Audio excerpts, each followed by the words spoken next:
Awaken your healing power. An exclusive interview with Dr. Fab Mancini on spirituality and self healing.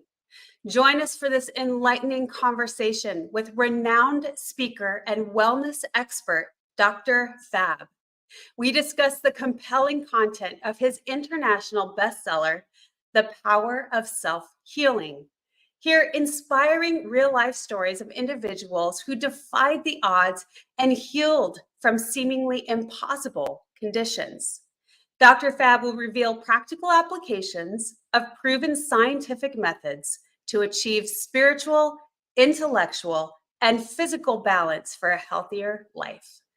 Don't miss this chance to awaken your inner healing power and discover the potential within you. Welcome to the Wellness Driven Life Show, where you're about to go on a wellness driven ride.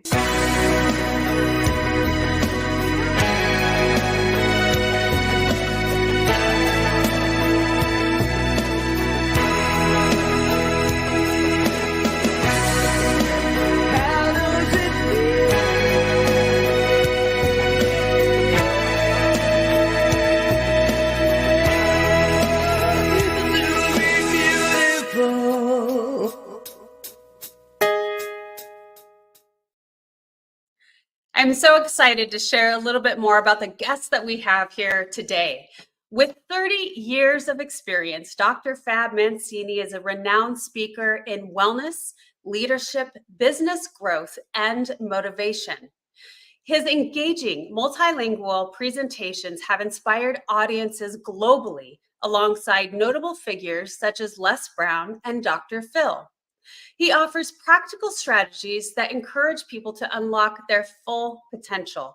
Frequently featured on major media outlets like CNN and The Dr. Phil Show, and in various documentaries, Dr. Fab's dynamic speaking abilities cater to intimate board meetings and large gatherings across 25 countries. I am so pleased to help welcome to our stage Dr. Fab Mancini. Welcome. Thank you, April. Being very excited about this conversation that we're about to have. And congratulations again in such a successful show that you've been giving all of us for a period of time. Thank you. Well, it truly is an honor to have you. This is what the Wellness Driven Life Show is all about, and people with your expertise. And so let's kickstart this by sharing a little bit more about you so the audience can get to know you more. Well, one of the things that I can tell you is I was born in South America, Colombia. That's where you can tell the accent. My father is Italian descent, so I lived in both places, in Italy and in Colombia. And then we moved to the United States when I was 13 years old. My dad was struggling with alcoholism, and my mom and my four brothers decided to move here to the United States to see if my dad would get some help, which he did. And within 6 months of treatment, I'm happy to say that my dad was able to control and not drink again for the rest of his life. And then I had a dream one day that I wanted to be a doctor, and I was 60 years old. And when I did that, all of a sudden, it just changed my life. It made me have a purpose. And a purpose is very important to have physical, emotional, and spiritual health. And when you find your purpose, there's nothing that stops you. You begin to attract the right people, the right circumstances, the right opportunities in your life. So I went to pre-med, then I went to, instead of going to medical school, I decided to go to chiropractic school, which was holistic, it was natural. And that's where I've been spending the last 37 years of my life, inspiring people to not only put health as a priority, but also to take a look at the holistic, natural world of health with professions like chiropractic, acupuncture, nutrition, homeopathy, naturopathy, that can really give us solutions to today's biggest health challenges. Mm. And you are so passionate about these things, which is why you've really expanded yourself into getting a broader audience. And something that fascinates me, and tell me your thoughts on this, but One of somebody else that inspires me alongside you is Dr. Joe Dispenza, also coming from chiropractic work. And it's interesting to me how that particular field seems to inspire people to go on a more spiritual aspect of enlightenment, so to speak, and how to self-heal ourselves. What is your idea on that? Because I find that fascinating. Well, it's a very simple premise. So I'll break it down for you to make it really simple. The first thing is that our philosophy in chiropractic, we talk about having a universal intelligence, which most people call God or the universe, or uh, just a vast wisdom out there. And then we talk about an innate intelligence.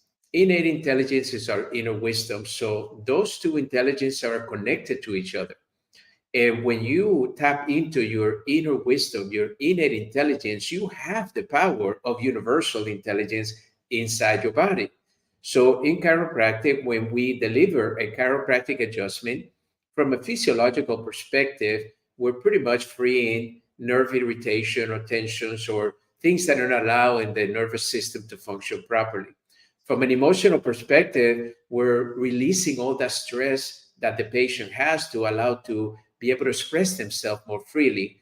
But from a spiritual perspective, it's a reconnection with universal intelligence or God. So that way, your body has the ability to heal greater than if you don't tap into that intelligence, if you're not even aware that you are made of something much greater than yourself. Ah, I love that. And I had no idea, but that makes a lot of sense. And it's really that healing from the inside out. It's a different concept, different perspective. So I'm curious, when did you really start investigating that, learning more about that? What avenues did you take to start gathering more information on that? Well, remember I said to you earlier, when I was 16, I had a dream that I wanted to be a doctor. That is what created my mission to support the health of humanity. My mission has not changed since I was 16 years old.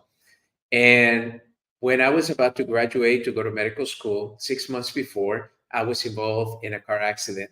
And I went to the hospital and I had done a rotation in that hospital. So I called one of the orthopedic doctors that I knew because the waiting line in the emergency room was 4 hours.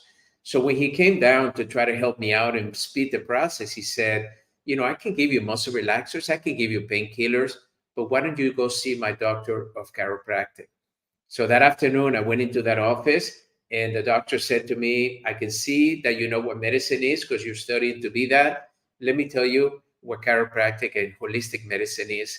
And he broke it down for me, reminding me that the body has the ability to heal itself, that we have organs and systems and cells that are constantly working to keep you in a state of balance, or what we call in science homeostasis.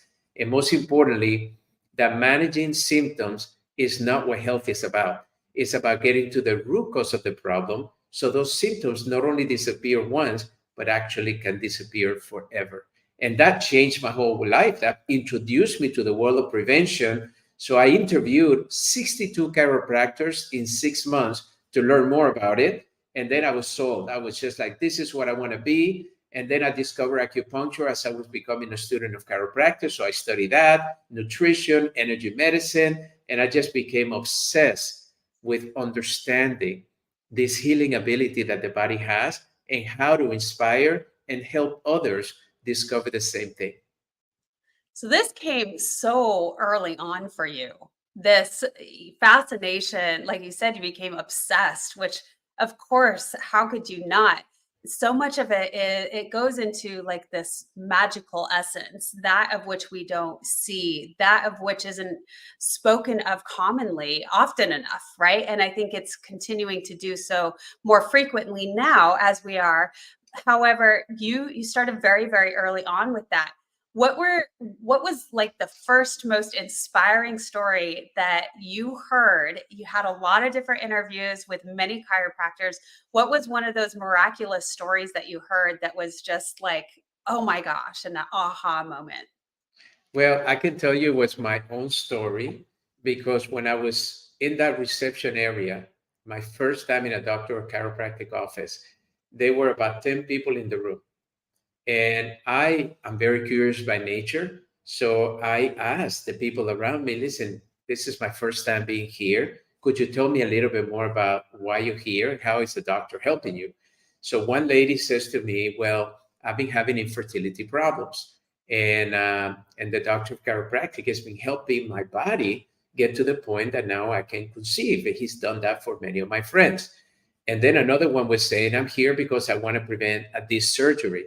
And the doctor feels that he can help me not have to do that surgery. Another one was there because they had asthma and allergies, and they were helping that. Another one was there because they have digestive issues.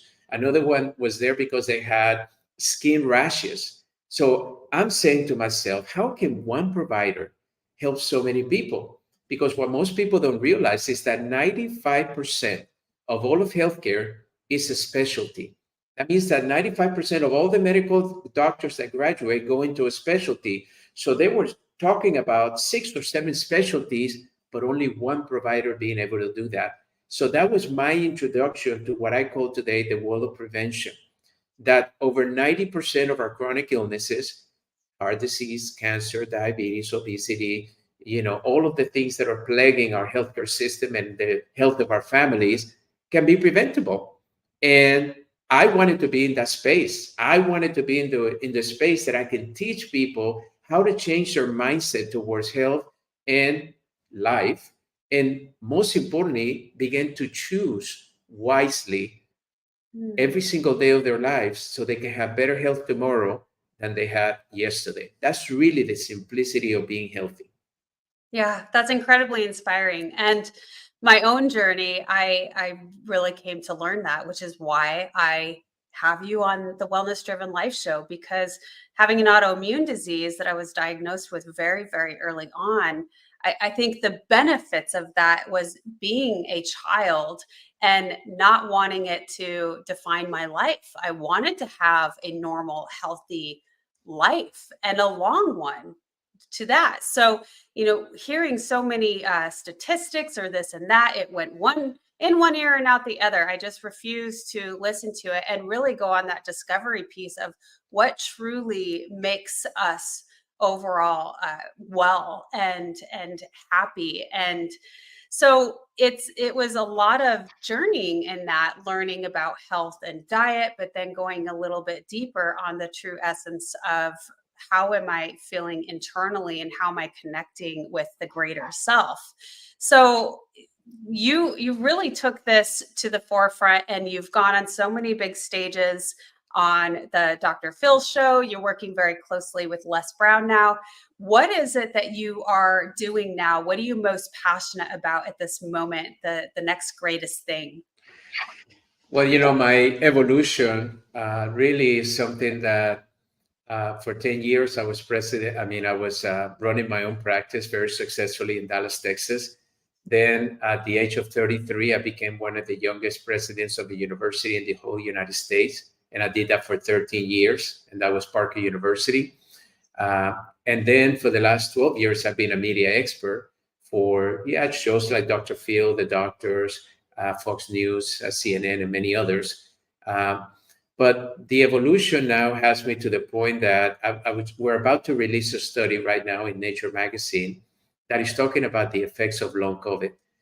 What really happened with the virus? How did it reprogram our bodies? And then what are the issues that are now being caused by that reprogrammation that we call long COVID? A lot of people today, especially all these scientists around the world, have been able to do a lot of papers, research papers, fine tuning and identifying what's really going on. And it's very scary because this reprogrammation of the virus has actually created more health issues around the world, from infertility to obesity to cognitive decline, dementia, Alzheimer's, all of that. And it's not that the virus is in us. The virus usually typically stays only 28 days in your body. It's what happened while the virus was in there. So as soon as this research paper comes out in the next week or two, my thing is going to be to inform the world in how they can help reprogram their body back to be able to be healthy again and not be at the mercy of that reprogrammation that happened with the virus. But also, I have a new book coming out in a couple of months. That is my first business book, entrepreneurship book, where I have managed many companies. And I wanted to share this idea of how to have a healthy business, how to put into uh, practical application uh, how to have your own business and how to be thriving, and what are the most successful people in the world do every day to maintain that success. So that's also something I'm very excited about. And I'm mentoring about 100 CEOs right now around the United States and the world that are very successful people that just want to have more balance in their life and want to have a greater contribution to the world, because our value is really dependent on the contribution that we make, not what we've done in the past or how much money we have, how beautiful our car and our house and our clothes are. It's all about contribution. And if you want to be more valuable, you focus on that every single day and you make sure your contributions today are greater than the ones you did in the past. And that continues to increase your value in life. Mm. And that is such an important thing to bring up, because yes, we can be healthy, and if we don't have that thing that we're passionate about, the drive to want to get out of bed in the morning, then what's the point, right? So Well, it my journey actually got me there because so many of my clients are extremely successful CEOs that gave up their health for the sake of their financial reward. yeah, And that happens in the world of business, where most of the top CEOs are not healthy people. And it's right. very sad because these are people that we need healthy because they're managing the companies and the life of many employees within those companies. So when they come to me, they're looking for, what biohacks can I do to be able to be healthy, to stay grounded, all of these things. But many of them, by the time they get to me or they get into the system, already they have pretty much beaten their body to the point of a tremendous amount of damage. So my message to people is that realize that your business is an extension of yourself. And as long as you're taking care of yourself, your business is sustainable. But there are many businesses that have gone the opposite direction because the individual leading the business, their health failed. They were no longer with us. And look at Steve Jobs is a perfect example. Somebody that transformed the world in so many ways and disrupted the world of technology, etc. Unfortunately, was taken early on. And he would tell you because he wore his body out. He was so obsessed with developing Apple that he compromised not only his sleep patterns, his eating, his exercise, his balance in life with his children, with his loved ones. It was all so much work for them. And that's what we find a lot of people today. So I'm very excited to be able to bring that to people so they recognize, even our young entrepreneurs today that are just starting to build their empires, to realize they don't have to sacrifice their health in order to be financially successful. Dr. Fab, let's talk a little bit about this, because I'm very excited about it as well. I have this fantasy that more and more people are going to step into business. I mean, the world is drastically changing at a rapid, rapid pace, as you well know, with technology and all of the things, and coming out of the global pandemic and the long-term effects, as we discussed a little bit too. But when people go into business, it is going into your passion. The business is, like you said, an extension of yourself. It's a mirror effect. And your branding is that too. But when people do that, it is, I feel, really elevating humanity. And because we're going into that creative state and there's more joy associated to it.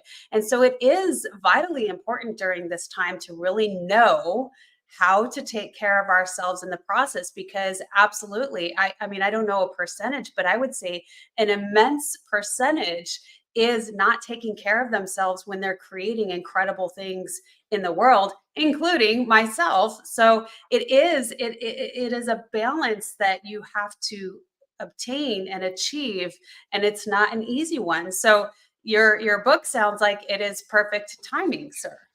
Well, during the pandemic, I was reporting on the statistics dealing with depression, anxiety, suicide. right? They escalated to an all-time high. We've never seen those numbers before and continue to do so. Yeah. And one of the things that I kept telling people is I kept referring to a Gallup poll that they did, that over 70% of Americans are disengaged within what they do every day, their work, if they're the owner or if they're an employee. So to me, when the pandemic outplaced so many people out of their jobs, I kept telling people this is probably the biggest blessing that has come into your life, because now you have an opportunity to either go find what you're passionate and you love to do, or create your own business and start doing something that you don't have to obey or follow somebody else's orders when you yourself know what they do. So I talked a little bit about that during that time. And now the new statistics from artificial intelligence is showing that over 365 million jobs will be eliminated within the next 10 years. I mean, you're going to be in a major chaos. So to me, when I wrote this book, is to empower people. You see, the whole process of the pandemic was disempowering. Go and isolate yourself. The worst thing we could have done for mental health, and you see many of the experts are talking about that today. Number two, keep distancing. We are human beings. We need touch. Touch is essential for healing. And now all of a sudden, even our loved ones cannot touch us. I remember couples telling me that one got the virus and they were separate rooms and they couldn't see each other, and you name it. There were just so many things that went on. So I think it's important to recognize that during this time, it's a very opportune time, and circumstances have never defined the person. It's how we respond to it. So respond in a positive way and don't feel victimized by the circumstances or by whatever society is telling you that you have to live with. The reality of it, all of it, is really an instrument to propel you to become the person you were destined to be. And that's how I look at life. I always feel the universe is always conspiring to make me better. Even when the best thing that I love to do and it's working perfect, or somebody offered me a great job and it goes away, understand that's all part of the evolution that you have. If that happened to you, understand that if the job was offered was because you're deserving of a job like that. If it doesn't come through, it just means that wasn't the opportunity. Now let's go look and see where an opportunity like that can be created, either by you developing it and creating it for yourself, or by finding another entity that can actually benefit from having you in that same role. So those are the ways that I look at life, and the ways that I think has helped a lot of people along the way be empowered, because that's really the end of the game. We need to gain our power back and stop feeling like victim to everything around us.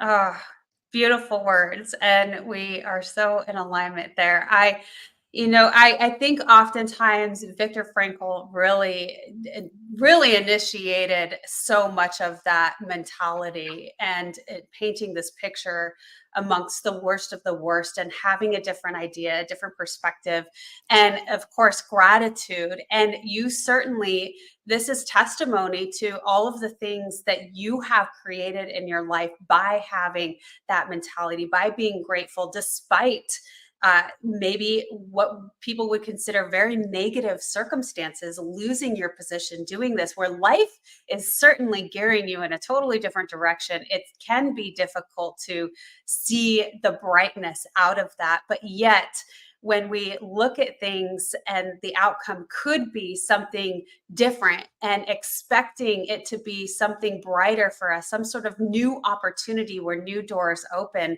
it creates a totally different neural pathways of how we respond to circumstances and continuing that act. So we're going to move into our commercial. And when we get back, I can't wait to continue the conversation. Thank you so much, Dr. Fab. Stay tuned. Are you ready to take control of your ride to wellness? Rev up with Driven Living. Visit www.drivenliving.com and buckle up for a journey. Get exclusive access to our Wellness Driven Life Show guest portal, where you can dive deep into the minds of our esteemed guests.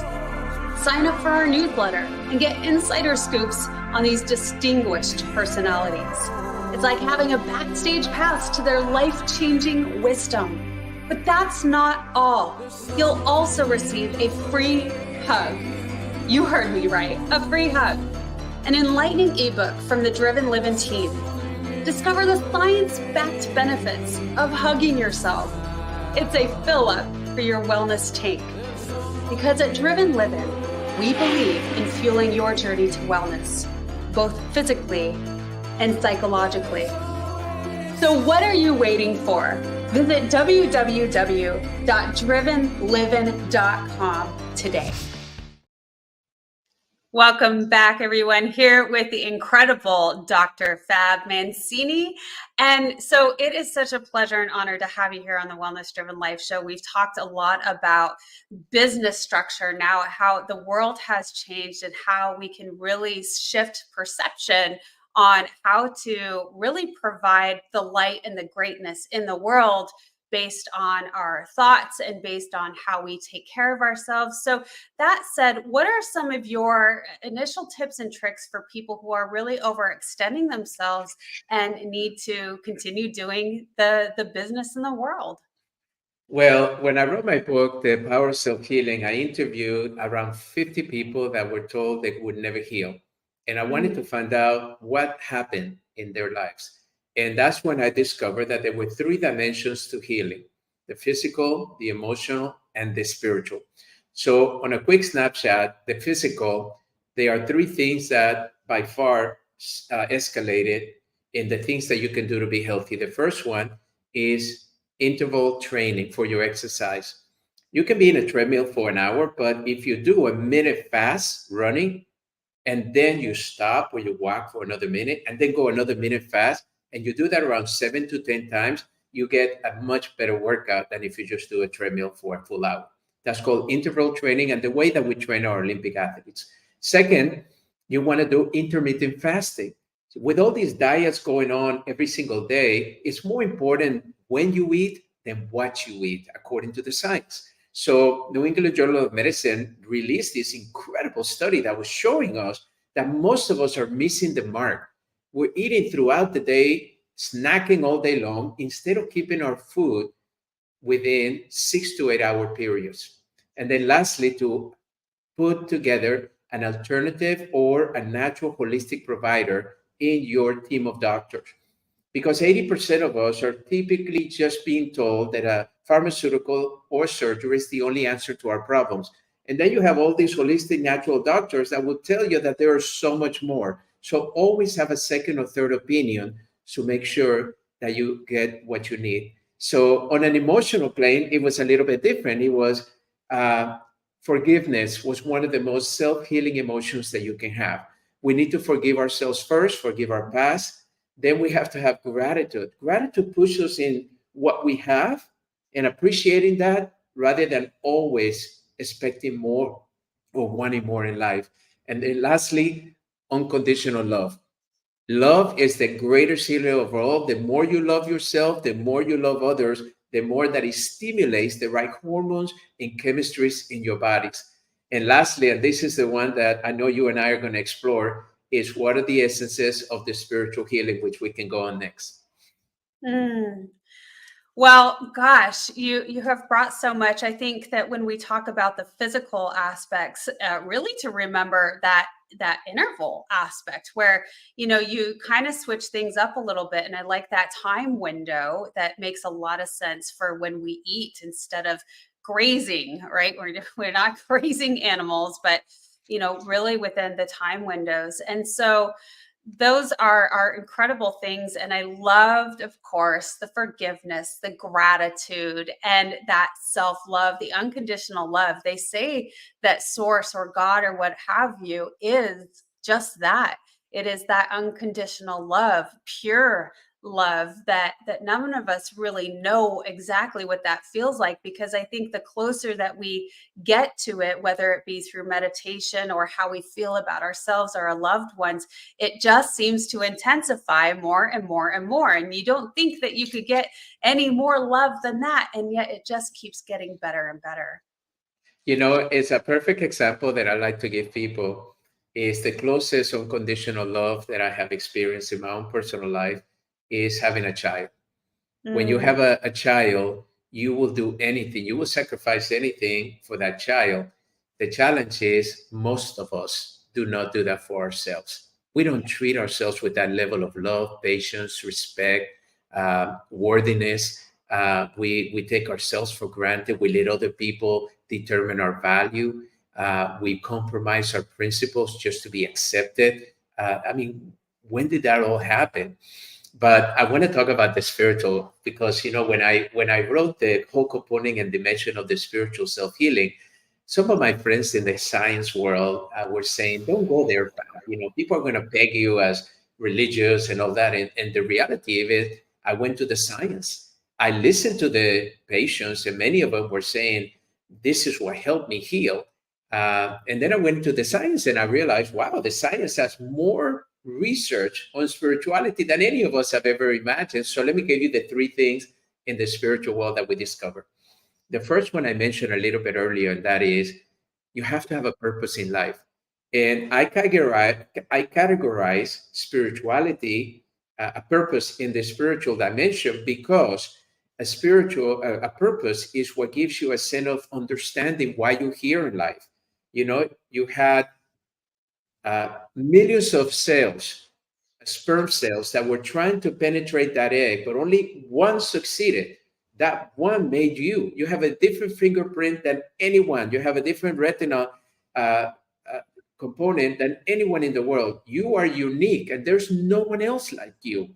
And one of the things that I tell people is the biggest disservice that we can do ourselves as human beings is compare ourselves with anybody else. Compare ourselves with your siblings, compare ourselves with your cousins, compare ourselves with your other people or stars or movie stars or whatever, because the reality, there's only one of you. The key is let's discover what that is. Let's discover and bring it to the world, because who knows who you were meant to be.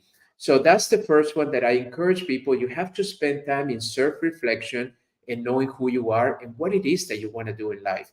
The next one is prayer and meditation. There's more research on prayer and meditation out there every single day, more and more research. Many of these people said to me, Dr. Fab, my doctors told me that I would have probably a couple of months to live. But then some of my friends at church or temple, they decided to pray for me.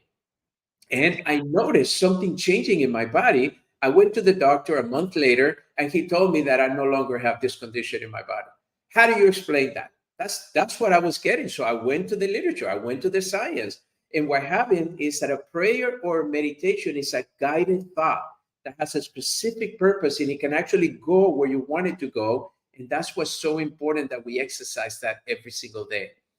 And then the last one is being in nature.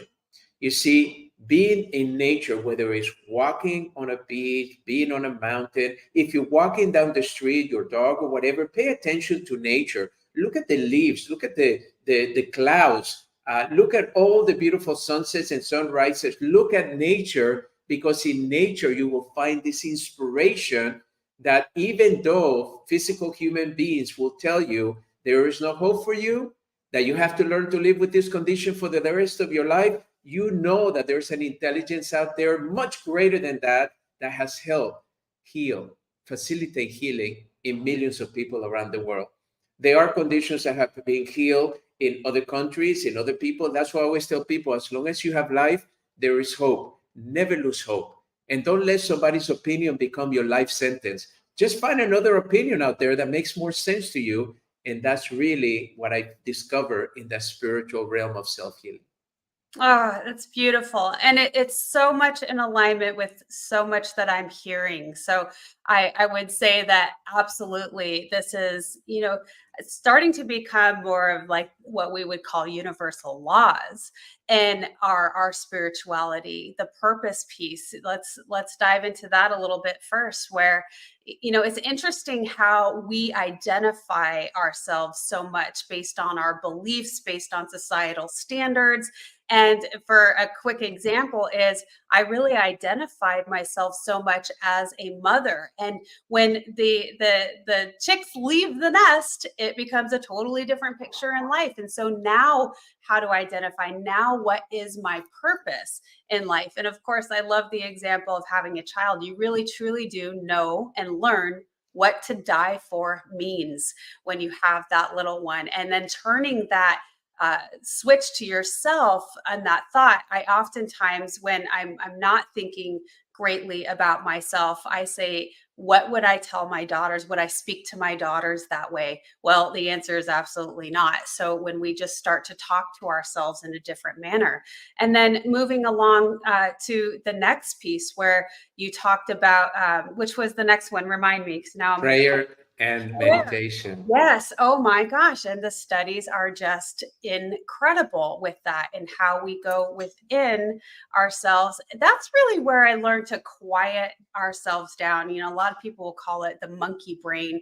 And yet, you know, when we go there, it lowers the stress. If stress is the number one killer tied to emotion, of course, you know, when we start doing that practice every single day, the things are incredible how we start to heal the body. And you talked a little bit about how there are people who other people were praying for them, and I think even biblically it is said that when three or more gather, you know, it's that intention where there are people have intentional healing purposes towards another, and miracles happen. We've got the Global Consciousness Project, where there are pockets of people who are meditating and intentional about healing places in the world that really need it the most, war zones, etc. So there's so much to back that now as well. And bring me back to the last one, Dr. Fab. Nature. You have Nature. to Oh, recognize that we're just part of something much bigger than this. yeah, we had Clint Ober on the show, who has created the Earthing project, and so Earthing is just that too. It's recharging the batteries. When we consider ourselves to be like a battery, you know, you have to recharge the cell phone, right? You put it on the charging dock. Well, that's what we have to do as human beings as well. So powerful. It makes a difference, you know. For me, this evolution has been really my own understanding and awareness, and I boil it down to a couple of things: that our lives really are dictated by the way we think about things and what we do about things. So every single day, ask yourself the question: is what I'm thinking? You mentioned a little bit earlier, the biggest challenge for depression and anxiety is called the internal dialogue. It's not even a reality, it's that your mind is replaying the potential negative outcome, the potential awareness that maybe you're alone or you're out of a job, and all of that is just building and building. And the reality is not changing. It's that your mind, you're actually pushing yourself to the point of depression. But then the next thing is, what do you do? Well, the biggest solution to combat depression or anxiety is to actually do something good for someone else, especially if someone else that has it worse than you. Go out there and visit a hospital with children have cancer. Go out there and feed the homeless that have no roof over their head. At least go out there and help an abuse victim, somebody that needs a shelter, somebody that has to get out of their house because it's life or death for them. Those are the things that we have found can completely reduce your depression and anxiety's activity. That's where you find the answer. Not more pills, trying to balance all of this chemistry. There is no need for that. It's just you engage in positivity, something constructive. Helping others is one of those things. So what you think and what you do are the two things we need to constantly be thinking about every time that we come across something in our lives.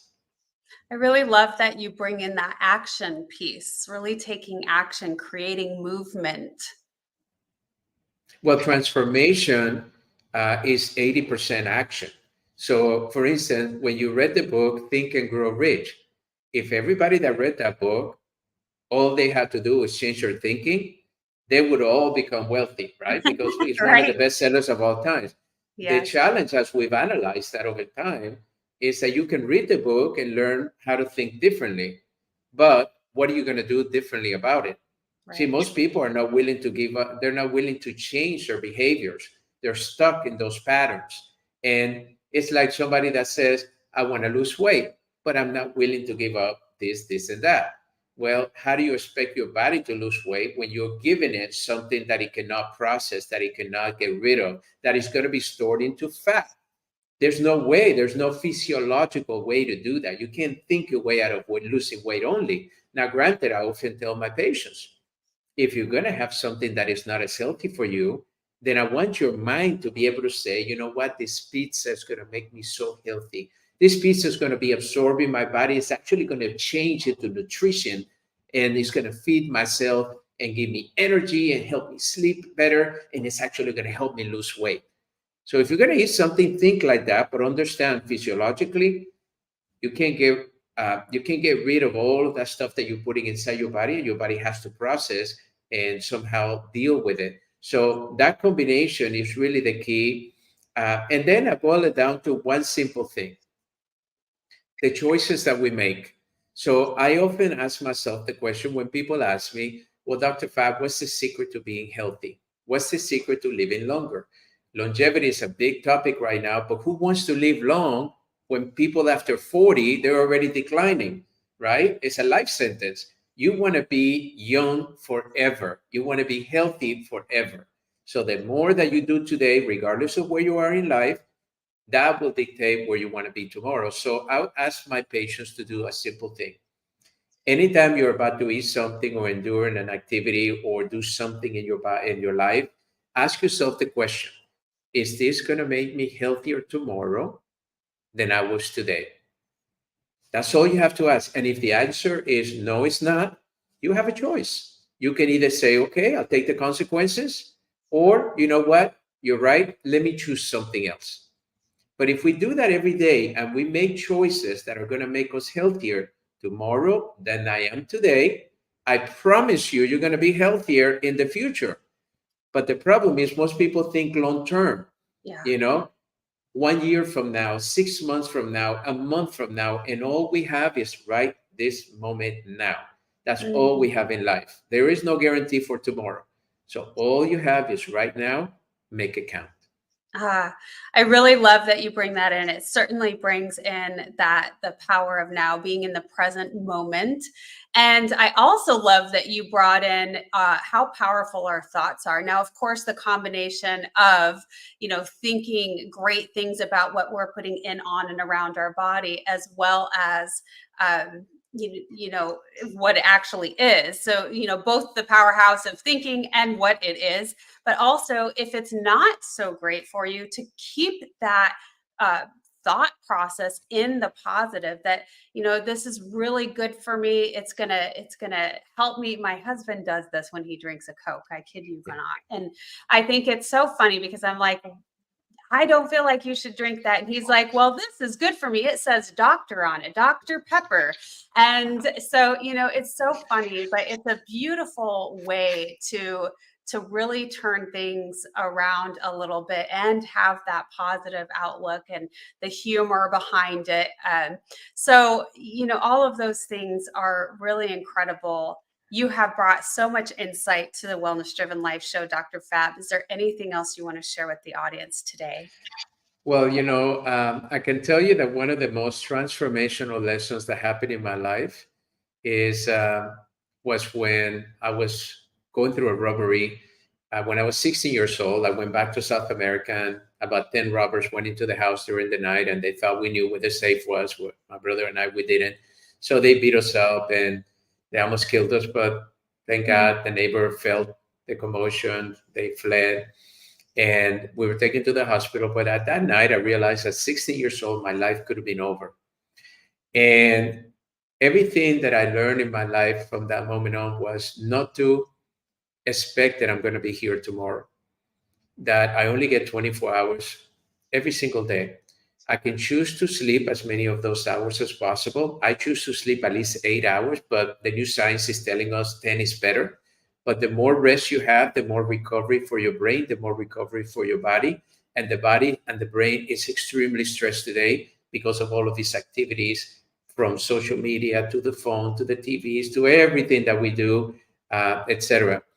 So the lesson that I will leave for those of you that are listening right now is to stop beating yourself up for the past. There's nothing we can do about the past.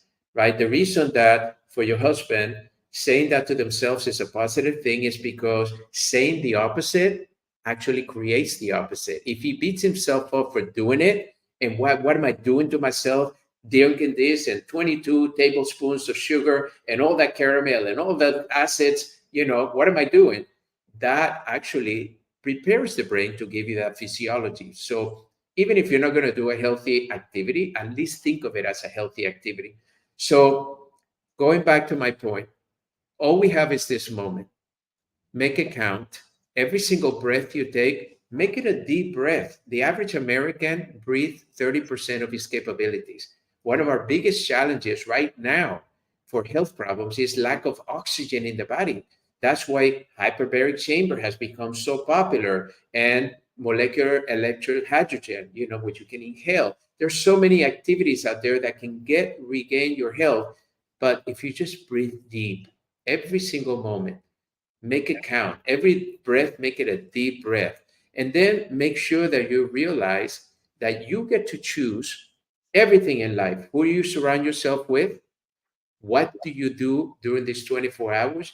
Who do you forgive? Who do you give thanks to? What do you do with yourself?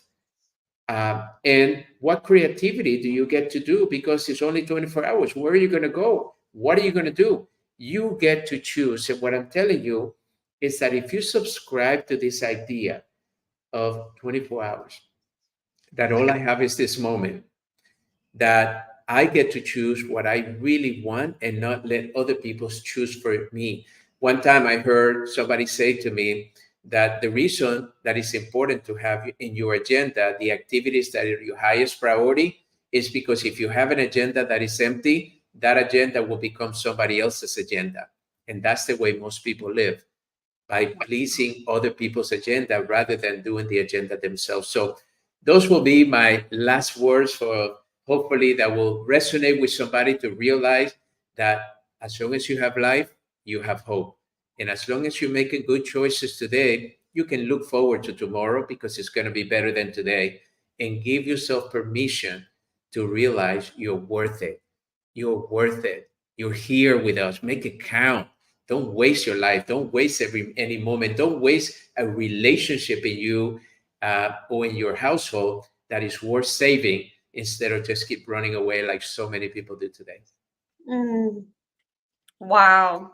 Absolutely inspiring, very powerful. And what better way in just what you described and how to gain our power back for ourselves in making those choices for us. That is truly, I feel, the essence of self-love, self-compassion. And so you have brought so much to our table here today. Thank you very, very much. You are such an honored guest, and we appreciate your time here on the Wellness Driven Life Show. Thank you so much. You're welcome. Thank you so much for our audience, because without you, the show wouldn't be possible. Thank you for tuning in. Goodbye for now, and we will see you next time.